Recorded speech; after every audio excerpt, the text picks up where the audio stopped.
Takže dobré odpoledne, vítám vás na pravidelném callu enterpriseovým. Dneska se budeme zabírat naší novinkou v portfoliu vlajkovou lodí SC9000. Pro ty z vás, kdo jste ještě neměli tu šanci se s tím seznámit, nebo jste jako víte, že to máme, ale nevíte detaily, tak aby jsme si k tomu řekli všechno důležité, protože je to poměrně zásadní produkt do našeho portfolia a určitě si myslím, že si najde hodně zajímavých zákazníků. Spolu s tím vychází nový firmware SCOS, to znamená Storage Center Operating System, který má verzi 6.7 a ten se netýká jenom 9000. Takže to, co si dneska budeme říkat, tak ne úplně všechny věci jsou jenom k 9000. Já se budu snažit na to nezapomenout a když tak zdůraznit věci, které se týkají i zbytku portfolia, protože je to určitě důležitý a bude se vám to hodit i v dalších biznesech. Call se nahrává, takže bude to potom k dispozici, hodím vám to na YouTube. Určitě víte, že naše storage si nestojí vůbec špatně v porovnání s konkurencí. Chci tady vidět zase vypíchnutý nějaký důležitý body. Tady asi se mi líbí třeba ten jako číslo 1 ve storagech, jak už delší dobu, vlastně od roku 2004 claimujeme v té prodané kapacitě, tak tady je trošku víc v detailu vidět 3,6 exabajtů dat. Prodali jsme vlastně ročně a je to víc než NetApp, IBM a Hitachi dohromady. Jo. Takže myslím, že všichni tři tyhle jsou braný jako poměrně velký storageový hráči a my prodáme kapacity víc než oni. Takže určitě dobrá zpráva. Velká spokojenost zákaznická, 96%, více jak 6 let za sebou, takže super úspěch tady na tomhletom poli. Price leader jsme v iSCSI, v klasických Fiber Channel diskových polích a hlavně velký úspěchy máme teď v poslední době s těma flashema, kde, o čem si budeme konkrétně i teda dneska povídat i z části v této prezentaci. Dell Storage SC9000 přichází s poměrně značnýma vylepšeníma oproti předchozí generaci, i když se v podstatě nedá říkat generaci, protože tohle je nový produkt do portfolia, takže pozor, tady začínáme první věcí, která je hrozně důležitá. SC9000 není nástupce SC8000, je to nový produkt, je to nová třída produktů, je to nejvyšší řada a je mířená do high-endových polí, konkurence prostě VMAXu a podobným storagem. Takže na tohleto pozor, není to rozhodně určený jako náhrada 8000. Náhrada 8000 přijde příští rok a bude se to jmenovat SC7000, ale protože tohle není pod NDA, tak víc si k tomu neřekneme zatím. Větší výkonnost, ale tyhle všechny parametry, co tady vidíte, tak i když to není nástupce 8000, tak je to srovnaný vlastně k té 8000. Takže je tam samozřejmě víc paměti, víc IOPSů, protože jsou tam novější a lepší procáky, je tam komprese zajímavá. Tohle ale třeba zrovna už se netýká zase, ta komprese třeba se netýká jenom 8000, ale obecně těch předchozích operačních systémů, který neměli tu kompresi jako takovou, která přichází teď. Takže to je další věc, že i třeba zákazníci 4000 a 8000 s přechodem na tenhle nový operační systém, na tu 6.7, budou vidět vlastně tyhle ty úspory v kompresi. Takže tohle je třeba důležitý bod tam uprostřed, kdy to uvidějí i zákazníci, kteří mají stávající diskový pole. To samé je tady vpravo dole Protect 100% application data, to jsou aplikační nadstavby pro snapshoty a nově přichází Oraclovská, zase ta půjde samozřejmě koupit i pro starší systémy. Ale to si všechno řekneme v těch dalších slidech. Takže obecně prostě všechno je větší, lepší, rychlejší. To, co je asi nejzásadnější z pohledu technického, tak je samozřejmě nová generace serverů, to znamená, to postaví na 13G, s tím přichází nová generace procesorů, nová generace pamětí, že DDR4, a zároveň jsme teda udělali to, že tady už je nově implementovaný 12 gigabitový sasový backplane, jo? Takže tohle bude pole, který bude mít první u nás v našem portfoliu vlastně sasový backplane v komponentní a ecologicové řadě. Tady vidíme celý portfolio SCček, kde začínáme teda nově, že 2000, to jsme představili tenhle rok na jaře, a kde je důležitý, a tady je to dobře ukázaný, single tier optimalizace. To znamená, tady nemáme klasický hardwareový tiering, kde se týruje podle disků, ale týrujeme na úrovni RAIDů. Jo. Nicméně tady ze spoda, jo, virtualizovaná architektura, self-optimizovaný RAID tiering, thin provisioning, podpora flashů, podpora managementu. Tohle to jsou všechno věci, které jsou společné celému tomu portfoliu. Tady je potom důležité, že je tady zlom, že jak tady vidíte Enterprise Capabilities, to znamená Enterprise schopnosti, tak tady se to právě dělí. A to je ten velký rozdíl mezi 2000 a 4000. 2000 je vlastně náhrada MDčka, zrovna tak je i stejně funkcionalitou dost podobná. I stejně MDčko se může replikovat s MDčkem, ale nemůže se replikovat s ničím jiným. Stejně tak SCV 2000 může se replikovat sama ze sebou, ale nemůže se replikovat s vyššíma komponentama. Jo? Není tam vlastně přechod z SCV 2000 na 4000, jednoduchý, jo, nějak jako onlineový a podobné věci. Tyhle ty věci právě, ty enterpriseový, přicházejí až s tou 4000 a to je pro vás takový základní zlom, jako když se bavíte s zákazníkem, co je pro něj zajímavý, co jsou pro něj zajímavé funkcionality, tak to pozicionování. Jo, tady už jsou enterprise funkce, tady už je auto-tiering, live volume, disaster recovery, enkrypce, jo, replikace a tak dále. 8000, tak ta má navíc podporu více protokolů. Jo, už je tady vlastně FCOE podpora, má modulární IO, že jo, může si vzadu vyměňovat IO, si přidávat IO moduly, když to 4000 je fixní, že jo, prostě box. 8000 taky má vlastně tiering, outside the box, má ten tier 0, takže je vlastně první pole, který už umí dělat ten tiering na úrovni serveru, to je ten Fluid Cache for SAN, a má data in place migraci, to znamená, tady funguje to, ta naše message, kterou jsme měli od začátku, jsme pořídili compliant, no forklift upgrade, jo, prostě jako migrace na nový systémy, prostě na nové technologie, online, bezvýpadkově a tak dále. No a teď nově tady k tomu přichází, jak říkám, přidává se další modul, a to je 9000, nová vlajková loď, která je teda na maximální performance, jo, maximální sasovou propustnost. Takže je tam teda ten 12kový SAS. Už jsem zmiňoval, že je tam nový procák, je to založený na R730, mimochodem serverový naší server, je tam víc paměti, takže dvojnásobek cache. Vidíte, v současné době 8000 měla možnost mít maximálně 256 neboli 128 per kontroler.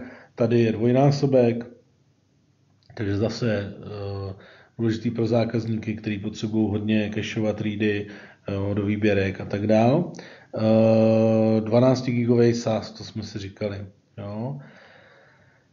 Tak 12 gigový SAS. Tady samozřejmě, pokud mám 12 gigový SAS, musím mít logicky nový DAEčka, nový enclosury. Jo.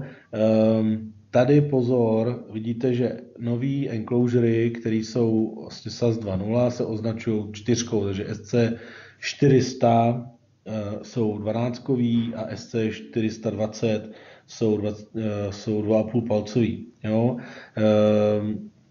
Tohle jsou enclosury, ty klasický, a pak je tady ten hustý, ten ultradense enclosure, a tady pozor, ten je pořád ještě SAS 2, jo, 0, to znamená, to je ten 6 GB SAS. Upřímně řečeno, tady stejně se do tohohle dávají jenom 3,5 palcový disky, jenom ty vysokokapacitní, kde zákazníkovi stejně nepomůže jako moc si dávat ten 12 GB SAS, protože ty disky to stejně nepodporujou. Jo? Ten 12 GB SAS je dobrý hlavně pro SSDčka, který jsou schopný vytlačit tyhle ty brutální propustnosti. Jo. Disk vám stejně tu rychlostí zapisovat nikdy nebude, takže tady to zase tolik nevadí. Jediný, co tady je, že to je spíš teda pro slušňáky, který poslouchají, že samozřejmě nemůžeme mít na jednom chainu, na jedné vlastně kartě sasový, nemůžeme mixovat rychlosti. To znamená, tady ten zákazník, který by případně byl zákazník, který by chtěl levou stranu i pravou stranu, tak musí mít dvě backendové karty. Jo? Nebo respektive dva chainy, teda bych byl úplně přesný, nemusí mít myslím nutně dvě backendové karty, ale musí mít dva chainy. Co je důležitý z pohledu licencování? Jo? Už jsme se o tom bavili několikrát, že vlastně se spojuje, že naše storageová linie se spojuje do jednoho portfolia, který se jmenuje Dell Storage, jo, a spojuje se nám vlastně Ecologic a Compalent do jednoho portfolia, do jednoho produktu.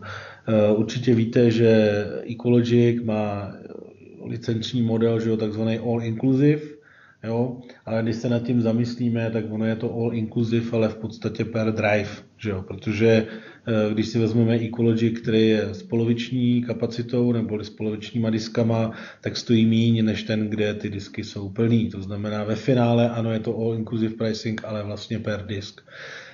Takže to je k tomu Compalent, ale zase na druhou stranu Ecologic má teda to, že když si to jednou koupíte, tak všechny nové funkcionality přijdou s tím jakoby automaticky. Compalent oproti tomu měl, že ten Enterprise Cap na 96 discích, což měl taky vlastně jakoby placení per disk, ale v nějakou chvíli se to zastavilo. Tohle se nějakým způsobem snažíme zkombinovat dohromady tyhle dva přístupy. Výsledek toho je, že tady máme vlastně jakoby dva licenční pohledy, nebo respektive softwary se dělají na dva přístupy. Jeden je takzvaný per drive, to je ta core base license, to znamená, tam jsou ty CoreOS, Data Instant Replay, prostě tyhle ty věci, co tady máte napsané, komprese, že, dynamic controllery, virtuální porty. A tyhle ty věci se musí kupovat per disk. Jo. Jak vidíte, tak se tady zvedl se tady ten limit na ten Enterprise Cap, je to 200 disků, je to asi trošku logický, protože tohle, jak si říkáme, ta 9000 je prostě Enterprise systém, je to velký high-endový systém, takže tady se předpokládá, že to budou kupovat větší zákazníci, takže ten cap je trošku posazený vejš. Co je tady důležitý taky zmínit, to se teda nezměnilo oproti předchozímu, že hotspary se nepočítají do licencování. Jo? Takže pokud zákazník si pořídí disky na hotspary, ty se nepočítají do licencování. Možná taková vsuvka, si to asi dovolím říct, že je na plánu za nějaký dvě storage centra verze, že přijde vlastně takzvaný distributed hotspare, to znamená přijde to, že se bude moct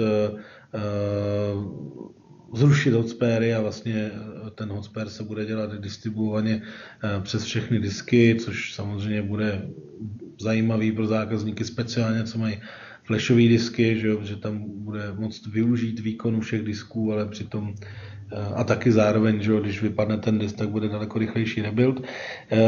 Nicméně pro zákazníky, kteří budou mít ten systém a budou upgradeovat potom na ten nový distributed hotspare, tak možná taková zajímavá vsuvka, že tyhle ty disky jako hotspary se mu nebudou počítat do licencí. Jo. Takže jinými slovy, aby se nestalo, že vlastně potom, když se upgradeuje, tak bys automaticky měl zaplatit x peněz vlastně za ty diskové licence. Jo? Per array je ta druhá část, to znamená, tohle to bylo per drive, to je ta core base, a per array, to znamená per diskový pole, jsou takzvaný bundly, jo, nebo balíčky. Storage optimalizace, jo, storage protekce, to znamená optimalizace jsou datová progrese, to znamená tiering, a fast track, to dává smysl, to znamená zákazník, který potřebuje zrychlit tu storage a mít ji jako dobře optimalizovanou, tak jde po tomhletom. Storage protekce, tak tam jsou věci jako je Live Volume, Remote Instant Replay a Application Protection Manager. A vlastně Total Feature, tak ten obsahuje automaticky oba dva ty předchozí balíčky, plus je tam ještě chargeback do Enterprise Manageru a enkrypce na discích. Jo? Tyhle ty balíčky se platí jednorázově na pole a je jedno, kolik zákazník bude mít disku. Jo? Takže trošku se to mění oproti předchozímu licencování. Tady je potom vidět, jak to je po řadách, nebo jak je vlastně to licencování pro ty jednotlivé modely.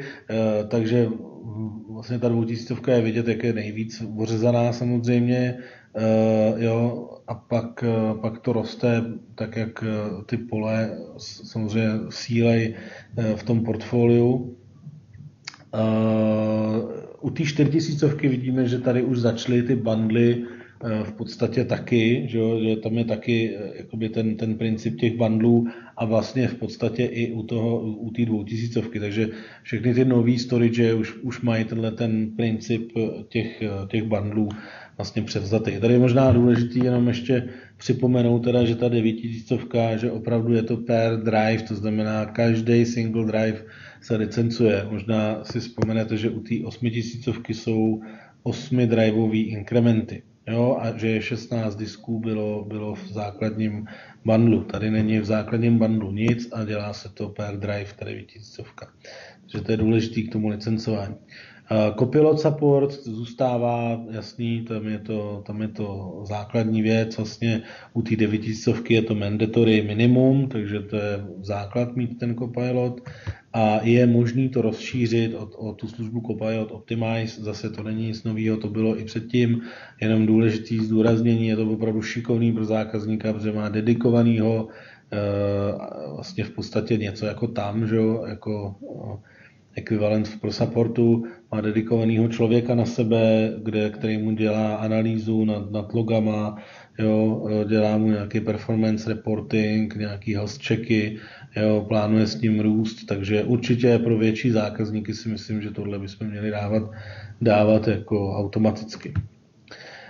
Co se týče deploymentu, tak samozřejmě zůstává pořád to, že tady si to chceme držet pevně v rukách, takže dělají to naši kluci, potažmo Láďa Pecina, že jo, v Čechách, anebo vyjmenovaný certifikovaný channel partneři, těch je opravdu málo.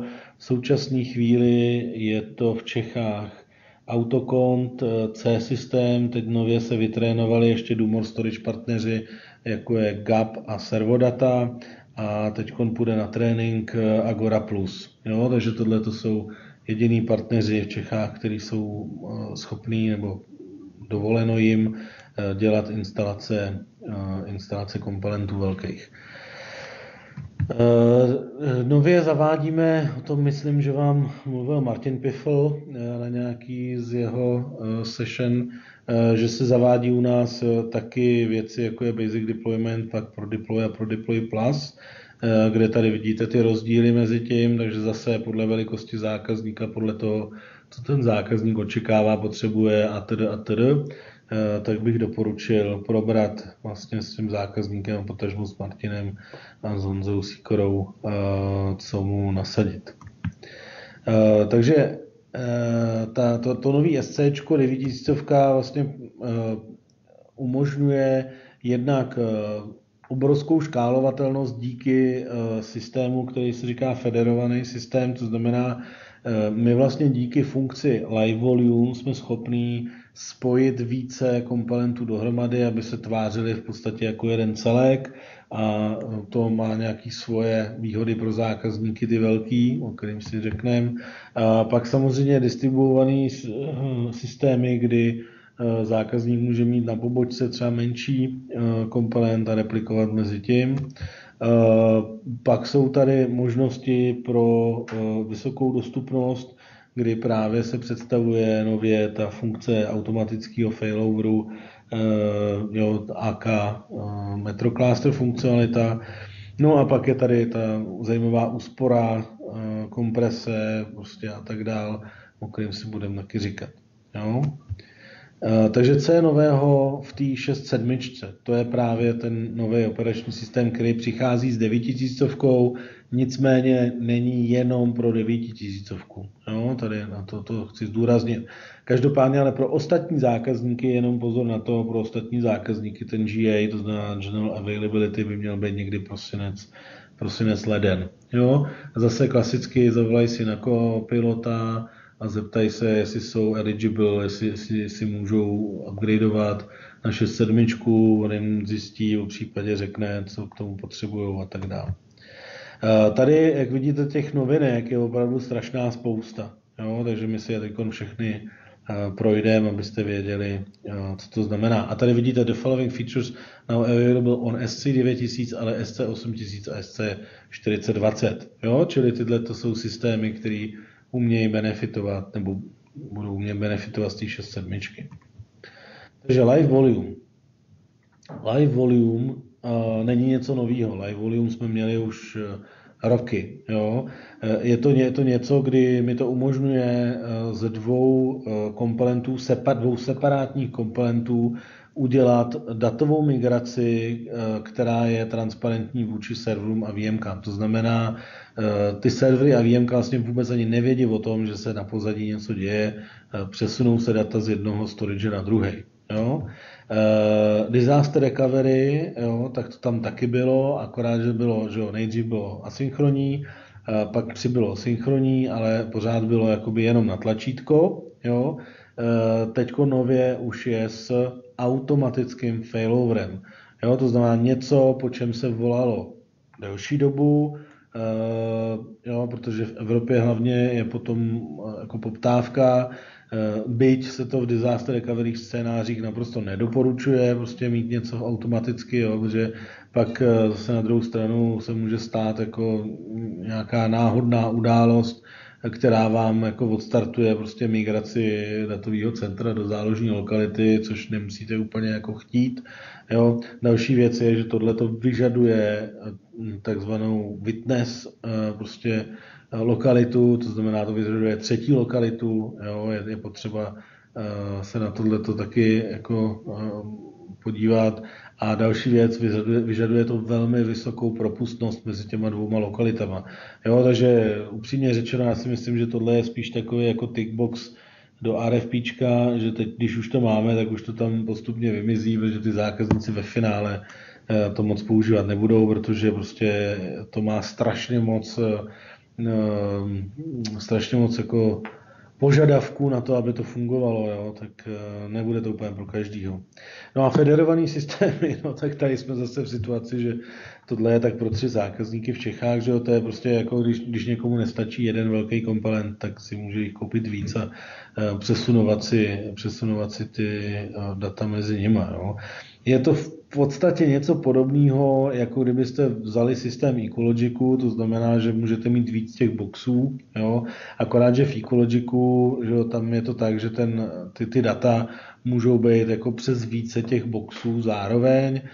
Tady to tak není. Tady je vždycky ty data jsou na jednom boxu, protože upřímně řečeno ta výkonnost toho jednoho boxu je obrovská, jo? A je velmi málo nasazení, kde bychom potřebovali větší výkonnost, než to, co dokáže jeden ten komponentní box, takže tohle není úplně tolik potřeba, ale dobrý je právě to, že to je pod jedním managementem, jednou zprávou, umí se tam dokonce i, jak vidíte, Volume Advisor, umí to i jako rozpoznat, který ty pole jsou zatížený a podle toho jednat.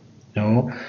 Čili tady autofailover, jo, to znamená automatický výpadek, dva komponenty, jo, ve dvou různých lokalitách, mezi nimi prostě 100% synchronní mirror, může fungovat jak výpadek jednoho, tak přesun do druhé lokality. Jo. Není potřeba žádná intervence ze strany administrátora, je to všechno plně automatizovaný, jo, velmi jednoduchý. Jo. Resynchronizace těch polí probíhají automaticky, jo, a ve chvíli, kdy se to obnoví, tak se dělají jenom kopie, jo, jenom změny, jenom změny, takže nezačíná se od začátku, dělají se jenom změny. Je to součástí těch SCček, je to vlastně licence, není potřeba k tomu dokupovat žádný extra hardware ani software. Jo? A tady je vlastně, že je tam podpora té třetí strany, to abych neřekl podpora, ale spíš vyžadování. To znamená, mělo by být 3 lokality, přičemž ve 2 lokalitách jsou ty storage a ve 3. lokalitě je ten svědek, který na to dohlíží.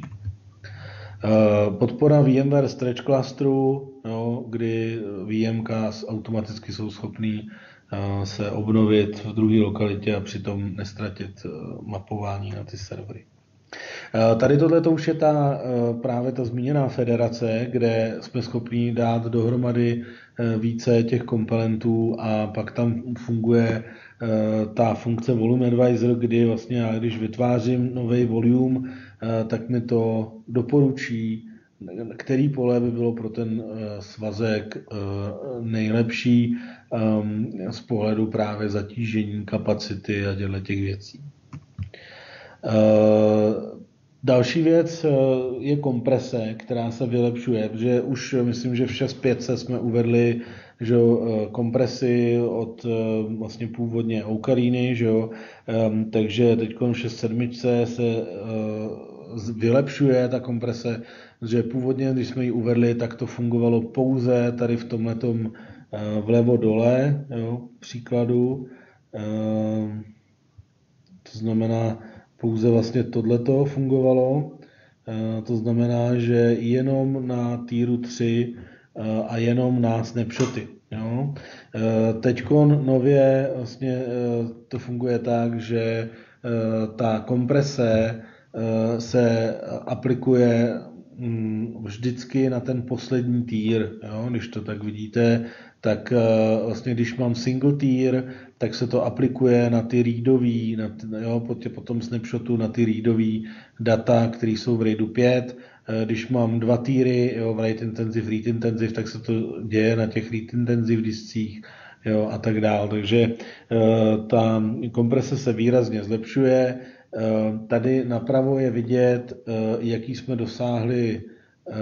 jsme dosáhli úspory. Jo. To znamená, u SQL je to až 93%, což je teda masivní a myslím, že i ten 52% VMwareový výsledek jako je taky velmi slušný. Jo. Čili to je to, co, a tady znova říkám, jo, SCOS 6.7 není pouze pro 9000. Toto získá nebo může získat i zákazník, který si od nás ten komponent už koupil.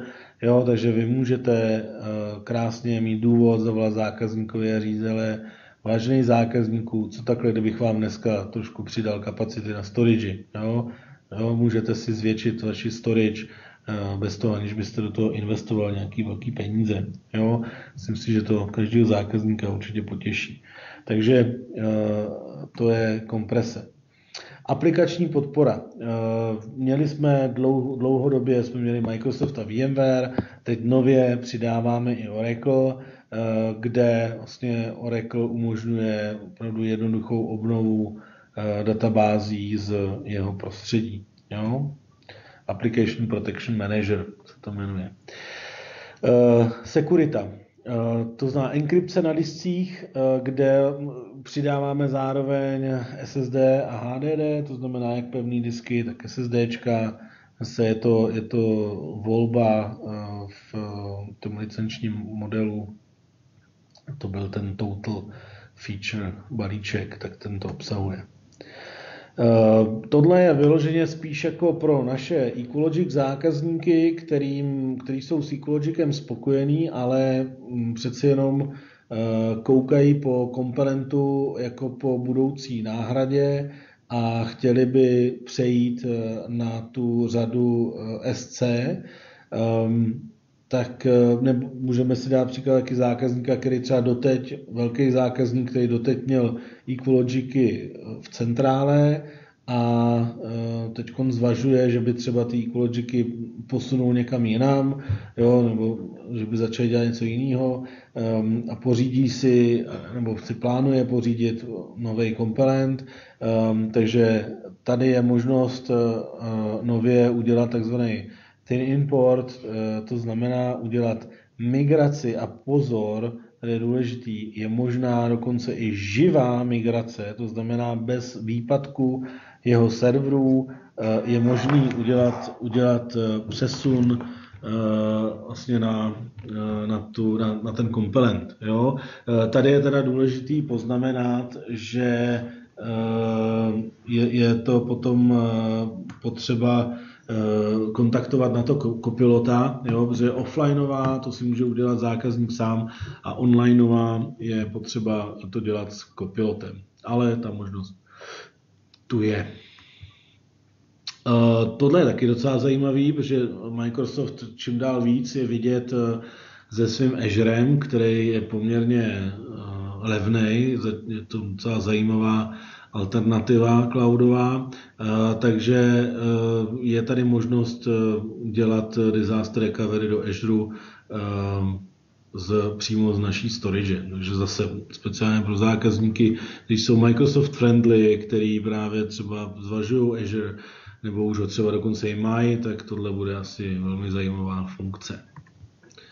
No a ty hlavní klíčové vlastnosti SC Series, tady to je spíš trošku opakování, protože tohle byste měli všechno znát.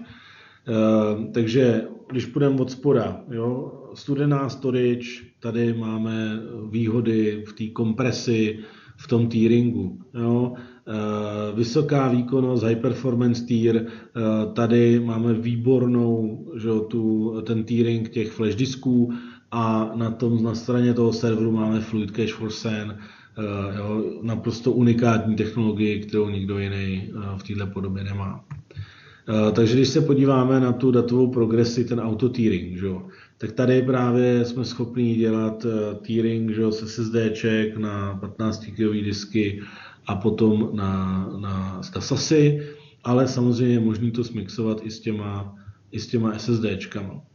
RAIDový tiering, tak tady to je opravdu hodně zajímavá věcička, kterou si strašně málo zákazníků uvědomuje a je důležitý, hlavně speciálně v SCV 2000 toto zdůrazňovat, protože ve finále ten zákazník si prostě nemusí kupovat tolik disků se stejným výkonem. Jo? Místo toho, aby tady nalevo měl tu Sofínu volbu mezi tím, jestli si vezme RAID 10, který je super výkonný, ale sežere mu to strašnou spoustu disků, anebo RAID 5 nebo 6, který je méně výkonný, ale nepotřebuje potom tolik disků, tak tady napravo má naši volbu a to je, že všechny writey se dějou do RAIDu 10, tím pádem má tu rychlost tam má, ale přitom prostě ta kapacita získaná potom snapshotu z toho předělání na RAIDu 5.6 je dostupná. Jo? Takže tohle to je ta naše výhoda v tomhle.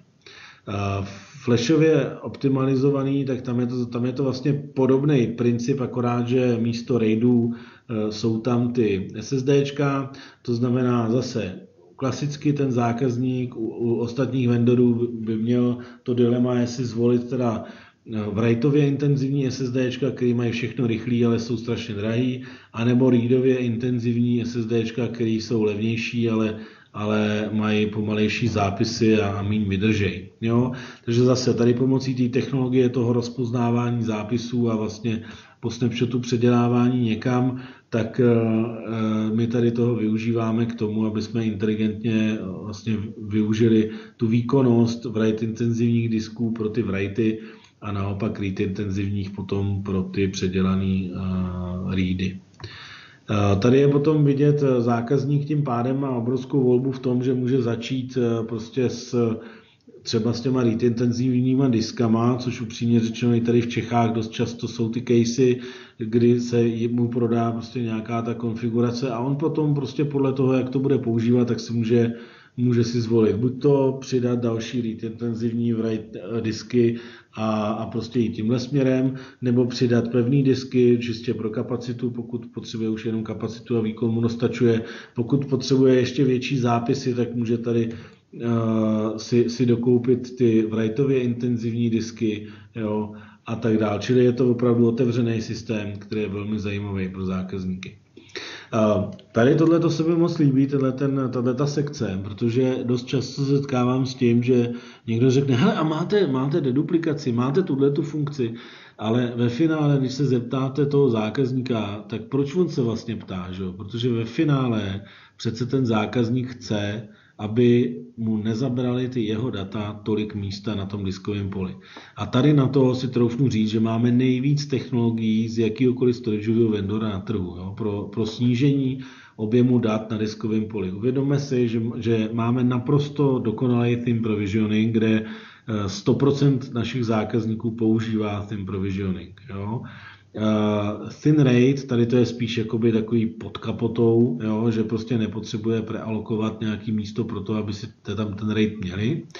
Tenký klony, dobře, tak to je něco, co používá víc vendorů, ale my to tam máme velmi inteligentně zaintegrovaný. A teď jsme tady u toho rate tieringu. Jo. To je opravdu, nevím o tom, že by žádný jiný vendor tohleto uměl a tím dokážeme uspořit velmi zajímavou kapacitu. Tenký zápisy. Jo, tady je to o tom zase, že jsme schopní že jo, zapisovat ty data do těch týrů správných a pak to předěláváme, že jo, takže není to jenom o RAIDu, ale je to i o těch typech disků. A máme teď nově i kompresy a když tohleto všechno si sečteme, tak to jsou obrovský úspory jako pro toho zákazníka. Jo? Tady jenom komprese je něco kolem 60%, z RAIDu máte něco kolem 30%, takže to jsou prostě velmi zajímavé úspory, které ten zákazník může mít. Jo, čili když se na to podíváme, tady tohle je ten náš tiering, kde to probublává vlastně dolů a ještě se to komprimuje, kde se dá ušetřit až 93% kapacity, že, podle těch našich měření. Jo, a velmi jednoduše se to dá zapnout, vypnout, ta komprese jako per volume, to znamená, je to opravdu velmi granulární, jak to používat. A co je důležité, tak vlastně nehituje to, nebo jako neefektuje to performance, jo, protože tu kompresi děláme až potom v těch nižších týrech, kde ten zákazník ty data už tolik nečte. Tady tohle je zase ukázka výhody toho theme provisioningu spolu s tím, že my třeba ignorujeme nuly a tak dál, takže tradiční storage potom tomu zákazníkovi zabere to daleko víc místa, vlastně ty data, než prostě na tom kompletním storage, jo? Protože tam máte ten theme provisioning, nezabírá to nebo neukládá to nuly a tak dále.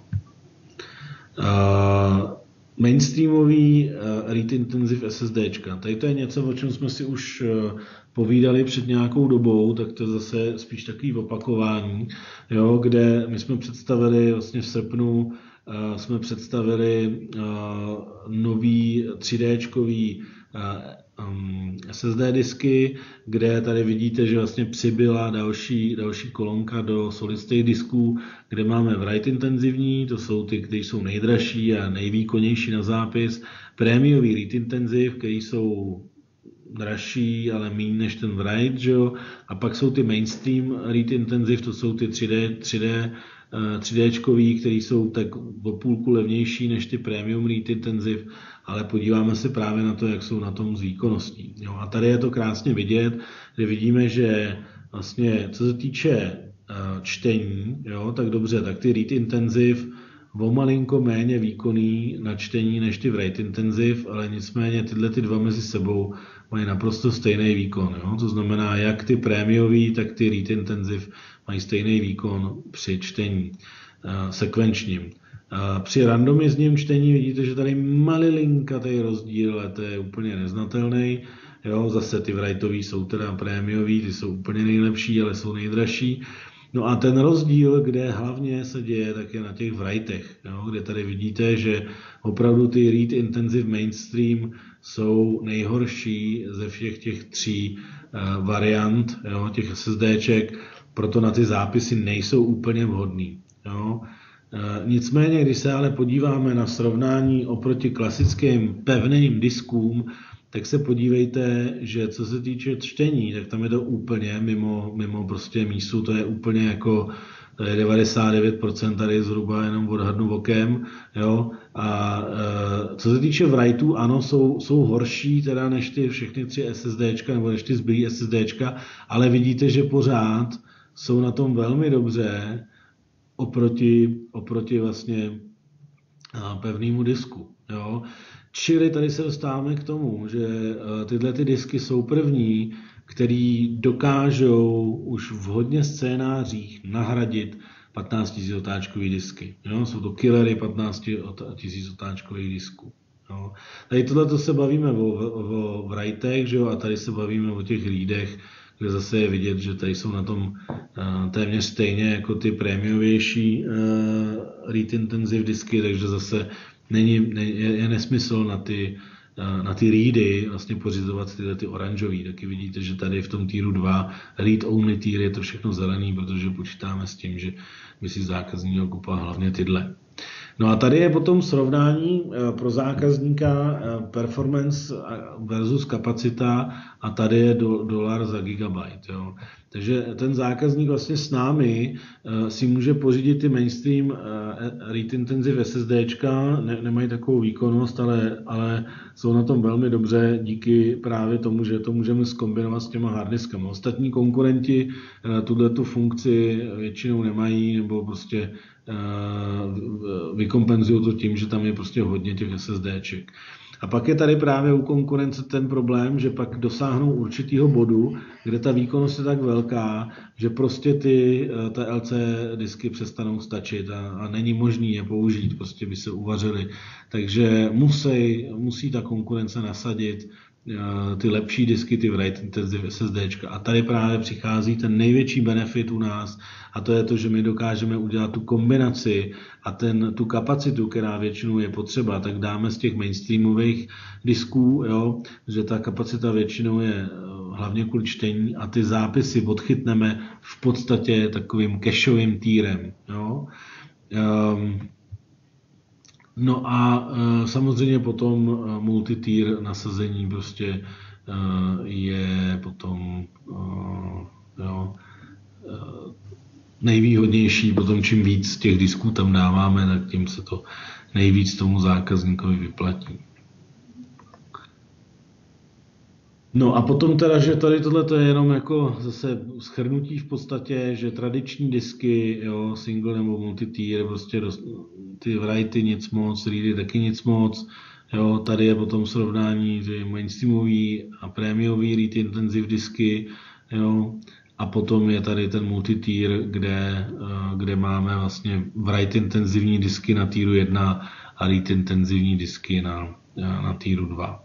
A po případě teda disky na týru 3. Tady je zdůraznění toho, že určitě víte, že jsme obnovili ten slib, že ty zákazníci, kteří si koupí diskový pole a budou mít v záruce ty disky, takže neplatí na to výrout, to znamená, my ty SSDčka vyměníme v rámci záruky v případě, že by vyroutovali. Takže to je hodně důležitá zpráva pro zákazníky.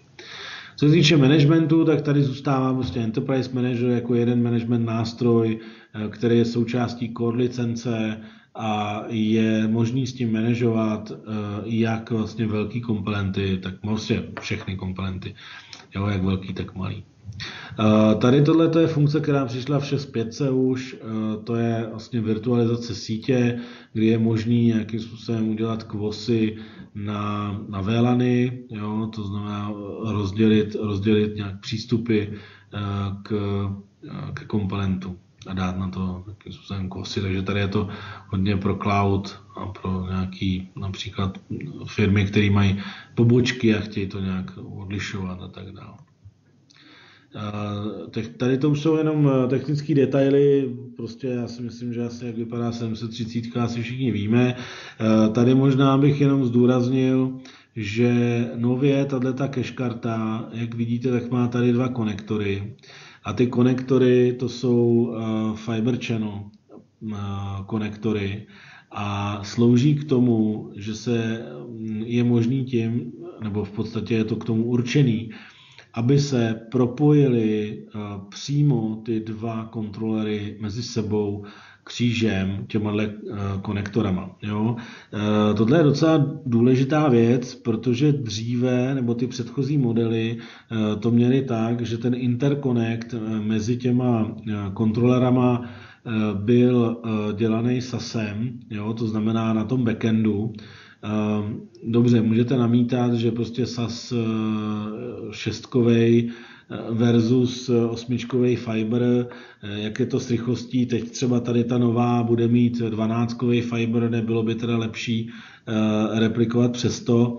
Ono se to může zdát, jenomže nesmíme zapomenout, že tady je to tak, že vlastně veškerou komunikaci nebo veškerý počítání dělá procesor a ten procesor potom musel poslat to na tu kartu na tom PCI Expressovém slotu a z té karty potom to šlo do toho druhého řadiče a tam zase z karty do procesoru a zpátky. Takže bylo tam poměrně hodně kroků, kdežto tady je to udělané teď tak, že přímo ta cache hardwareově komunikuje s druhou cacheovou kartou a ty writey jsou mirrorovaný rovnou napřímo, takže tady se vynechá poměrně hodně kroků procesorových a díky tomu se dosáhlo vlastně zvýšení propustnosti té storage, takže je to lepší, než to bylo předtím. A mimochodem teda ta cacheová karta je taky větší. Jo.